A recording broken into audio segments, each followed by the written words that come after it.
जबलपुर के बरगी डैम में हुए क्रूज हादसे के बाद रेस्क्यू ऑपरेशन तेज कर दिया है। एनडीआरएफ, एसडीआरएफ और होमगार्ड की टीमें लगातार राहत और बचाव कार्य में जुटी है। अब तक कई पर्यटकों को सुरक्षित बाहर निकाला है, जबकि कुछ के लापता होने की आशंका है। प्रारंभिक जानकारी के अनुसार क्रूज में 30 से अधिक पर्यटक सवार थे। अब तक 24 लोगों को सुरक्षित रेस्क्यू किया जा चुका है। वहीं हादसे में 8 महिलाओं और एक बच्चे की डूबने से मौत की पुष्टि हुई। अब भी कई लोग लापता बताए जा रहे हैं, जिनकी तलाश के लिए सर्च ऑपरेशन जारी है।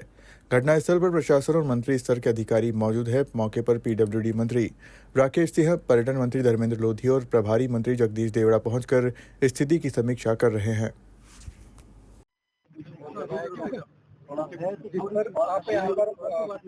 बरगी डैम पर जो हादसा हुआ है वो बहुत ही दुखद हादसा है। इस हादसे से सब लोग बहुत दुखी हैं और मुझे लगता है कि जितने लोग जीवित उसमें से निकले हैं वो लोग सुरक्षित हैं। उनका इलाज का प्रबंध उनका हो रहा है, जो इलाज करवा रहे हैं। बाकी लोगों की जो डेड बॉडी निकली है वो करीब लगभग 9 लोगों की उसमें निकली है। शेष अभी उसमें 5-6 क्या संख्या है, वैसे 43 कुल संख्या बताई जा रही है। तो कोशिश पूरी है और हमारे सारे लोग, मैं भी कल बुरहानपुर था, बुरहानपुर में मुझे कल शाम को खबर मिली तो मैं लगा वहां से सीधा भोपाल आया। भोपाल से मैं सीधा चल करके अभी यहाँ आया हूँ। ये बहुत दुख की घड़ी है।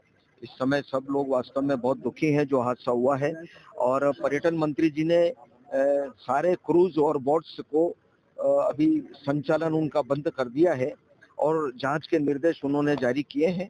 तो जांच होगी, लेकिन अभी सबसे पहली चिंता यह है कि जो लोग शेष उसमें रह गए हैं, रेस्क्यू ऑपरेशन चल ही रहा है। सभी लोग, साथी लोग आए हैं, वो कर रहे हैं। सारे जनप्रतिनिधि, हमारे राकेश सिंह जी जो हमारे मध्य प्रदेश सरकार के वरिष्ठ मंत्री हैं, हमारे सांसद जी आशीष दुबे जी, हमारे नीरज जी, सभी जनप्रतिनिधि, सभी लोग, मुझे लगता है कि लगभग सब लोग यहाँ पर जैसे ही पता लगा सब लोग इस स्पॉट पर आ गए हैं। मुआवजे की भी घोषणा की है। हाँ, माननीय मुख्यमंत्री जी ने 4-4 लाख रुपए की मृत परिवार को सहायता राशि के रूप में घोषणा की है और प्रतिबंध भी लगा दिया गया है और जांच के निर्देश कर दिए। जांच होगी, उम्मीद करेंगे कि पूरी जांच होगी और जो भी दोषी होंगे उनके खिलाफ कड़ी कार्रवाई होगी। जी बिल्कुल, कल बरगी डैम में हुए दुखद हादसे में जो कैजुअल्टीज हुई हैं उनमें से अभी 8 महिलाओं की और एक बच्चे की बॉडी जो है मेडिकल कॉलेज हॉस्पिटल में पीएम के लिए आ चुकी हैं। हमने इसके लिए जो है आवश्यक पुलिस व्यवस्था, जो पीएम पंचनामा कार्रवाई होती है फॉर्मेलिटी के लिए, जो आवश्यक लीगल फॉर्मेलिटीज होती हैं उसके लिए आवश्यक टीमें हमने तैनात कर रखी हैं। हमने अधिक से अधिक टीमें हमने इसलिए तैनात की हैं ताकि जो बदहवास परिजन हैं उनको समस्या ना हो। और अभी करीब 3 से 4 पीएम हो चुके हैं और पंचनामा कार्रवाई भी हमारी लगातार चल रही है। हमारी कोशिश यही है कि जो है और इसके लिए जो आवश्यक जो डॉक्टर्स हैं उनकी भी उपलब्धता के लिए जो हमने जो HOD फॉरेंसिक मेडिसिन मैडम हैं उनसे भी हमने आवश्यक बात कर रखी है और उनने भी जो है पूरी तत्परता से आवश्यक डॉक्टर्स यहाँ पीएम के लिए उपलब्ध करा रखे हैं। तो हमारी कोशिश यही है कि जल्द से जल्द उन्हें पीएम करा के बॉडी परिजनों को सुपुर्द कर दी जाए। सर, कुछ परिजन पीएम नहीं करवाना चाहते हैं। जो कि मास कैजुअल्टीज हुई हैं तो पीएम एक आवश्यक फॉर्मेलिटीज़ है ना, तो हम उनसे आग्रह कर रहे हैं कि वो हमारा इसमें सहयोग करें। जी, जो घटना हुई है उस घटना में रेस्क्यू किया गया है। कल रात से आप 5:30 बजे से थी, क्या घटना की पूरी?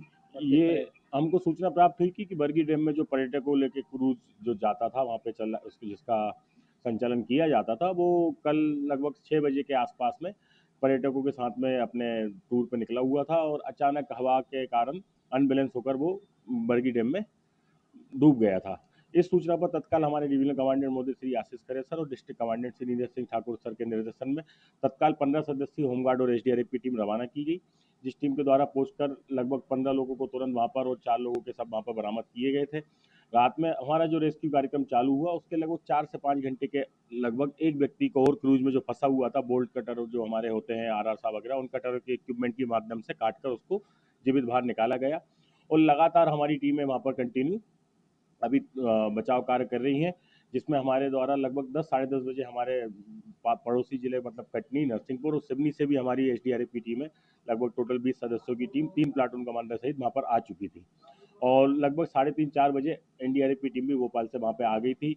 वहाँ पे प्रशासन, एमपी टूरिज्म, आर्मी और नगर निगम, अन्य सभी संस्थाएं मिलकर वहाँ पर काम कर रही हैं और लगातार रेस्क्यू कार्य अभी जारी है। अभी जो हमको सूचना प्राप्त हुई है, हमारी जो टीम अभी वहाँ काम कर रही है कि जो क्रूज का हिस्सा था उसको क्रेन और जेसीबी की मदद से ऊपर खींच लिया गया है। लगभग एक हिस्सा उसका ऊपर आ चुका है। अभी आंकड़े बढ़े हैं क्या मौतों के, और कितने और सुरक्षित, कुछ जानकारी अभी अपडेट? अभी हमको जो जानकारी है कि कल जो 4 व्यक्ति निकले थे उसके बाद में 15 जीवित निकाले गए हुए थे, 4 मृत उसमें थे, एक व्यक्ति को जीवित और निकाला गया था। उसके अलावा कल शाम से लेके अभी तक लगभग 8 बॉडी वहाँ पर रिकवर की गई हैं। अभी जब क्रूज बाहर आ गया है तो उसके अंदर कटर की सहायता से काट के हमारी टीम उसमें जाकर उसमें और सर्च करेंगी कि उसमें कितने लोग हैं, क्या संभावना मतलब अभी है। 9 लोग निकाले जा चुके हैं। हाँ, 9 लोग 9 लोग की 9 लोगों की जानकारी हो चुकी है, जिसमें एक जीवित और 8 बॉडी हमारी टीम के द्वारा जब उसको रेस्क्यू के माध्यम से निकाला गया।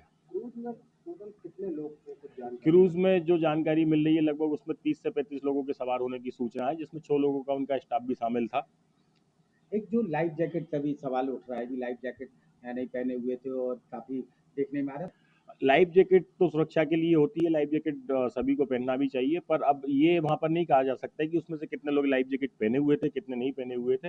बाकी लाइफ जैकेट पहनने से अपनी ही सुरक्षा होती है और लाइफ जैकेट पहनना जरूरी है। इस तरफ की किसी भी वाटर बॉडी में, आप बरगी डैम से ही बात नहीं कर रहे हैं, कैसी कहीं भी जाए, हम लोग भी रेस्क्यू करते हैं तो हमारी टीम में भी हम लोग तैरा के, हमारे लोग इतने प्रशिक्षित है कि दूसरों को बचाते हैं, पर हम लोग भी लाइफ जैकेट पहन के ही रेस्क्यू कार्य लाइफ करते हैं। जैकेट में कितने घंटे सुरक्षित रहा जाए? लाइफ जैकेट में लगभग 72 घंटे की उसकी सुरक्षा की वो रहती है कि आप पानी में उसको 72 घंटे तक पहने, आप उसमें डूबेंगे नहीं। आप अगर आपको तैरना भी नहीं आता तो आप धीरे धीरे हाथ की सहायता से किनारे लग सकते हैं, या जब तक उस टाइम तक आपको मदद प्राप्त हो सकती अगर है। बात की जाए जो रेस्क्यू टीम आपके द्वारा की गई थी तो उसमें कितनी लगभग 30 से 40 फीट के आसपास वहाँ पर गहराई जो है वहाँ पर है, उसमें डीप डाइविंग भी की जा रही है एनडीआरएफ और एसडीआरएफ की टीमों द्वारा, और अब क्रूज को बाहर निकाल लिया गया है। लगभग कुछ हिस्सा थोड़ा सा बचा हुआ है, वो भी उसको जल्दी ही बाहर निकाल लिया किस जाएगा। तरह की कठिनाइयाँ आई हैं? कल मौसम जो था जिस कारण ये घटना हुई, मौसम थोड़ा सा खराब था, जिस कारण हवाएं और बीच में बूंदाबांदी बारिश भी हुई।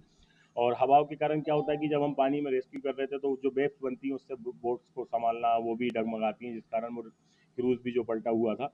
तो इस टाइप की कठिनाई हमको वहाँ पे बारिश, हवा, तूफान, धूल वगैरह ये सब चीज़ों की दिक्कत भी वहाँ पर, और लाइट वगैरह की भी दिक्कत थी। पर हमारे पास जो इक्विपमेंट है उसमें आस्का लाइट होती है, टावर लाइट आप लोगों ने भी और अन्य रेस्क्यू में हमारी टीमों के साथ में देखा होगा। वो लगभग 100 मीटर स्क्वायर 200 मीटर स्क्वायर का एरिया कवर करती है। 3 आस्का लाइट लगी हुई थी, जिससे वहाँ पे पर्याप्त रोशनी की व्यवस्था थी।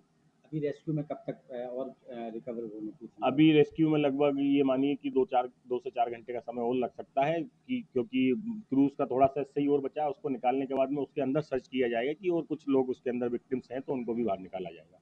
शुभ नाम sir. Manish Lohat, platoon commander, home guard, Jabalpur.